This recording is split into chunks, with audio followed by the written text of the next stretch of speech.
పావు KG carrot అండి ఎప్పుడు చేద్దామని చెప్పి కోస్తున్నాను. క్యారెట్ శుభ్రంగా పై పొర అంతా దీంతో తీసేయండి. సన్నగా పలసగా కోసుకుంటే మనం క్రిస్పీగా టేస్టీగా ఫ్రై బాగుంటుంది. క్యారెట్ ఫ్రై చేద్దాకి కళాయి పెట్టుకున్నాను.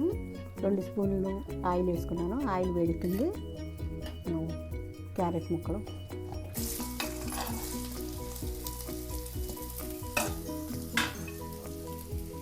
కొంచెం వేగిన తర్వాత ఒక 5 నిమిషాలు ఇలా ఉంచిన తర్వాత మనం మీడియం సైజులో పెట్టుకుందామండి.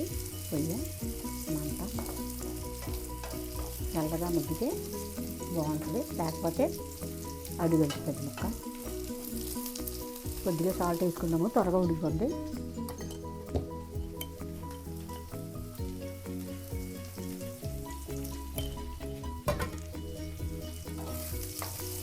వేగిన తర్వాత పసుపు కారం వేసుకుని దింపేయటమేనండి. మన కూర చాలా ఈజీగా మగపిల్లలు కూడా చేసుకోవచ్చు, బ్యాచిలర్స్ చేసుకోవచ్చు, ఆఫీస్ జాబులు చేసేవాళ్ళు కూడా చాలా ఈజీగా చేసుకోవచ్చు. ఇది క్యారెట్ ఫ్రై కానీ జ్యూస్ కానీ మనం ఏది చేసుకున్నా హెల్త్కి చాలా మంచిది అంటున్నారు. కాబట్టి రెగ్యులర్గా మనం 2 డేస్కో 3 డేస్కో ఒకసారి క్యారెట్ వండుకుంటాం, మంచిది. కళ్ళకి కూడా మంచిది. క్యారెట్ పచ్చి తినగలిగితే పచ్చి తిన్నా మంచిదే, లేకపోతే జ్యూస్ చేసుకోవచ్చు. ప్రతి కూరలో మనం నంచుకోవడానికి చారులో కానీ పప్పు చారులోని సాంబార్లో మజ్జిగ చారు కాసుకున్నా మనం దీన్ని నంచుకోవచ్చు, తినొచ్చు. క్రిస్పీగా బాగుంటుందండి క్యారెట్ ఫ్రై. క్యారెట్ ఫ్రై ఉడికిపోయిందండి.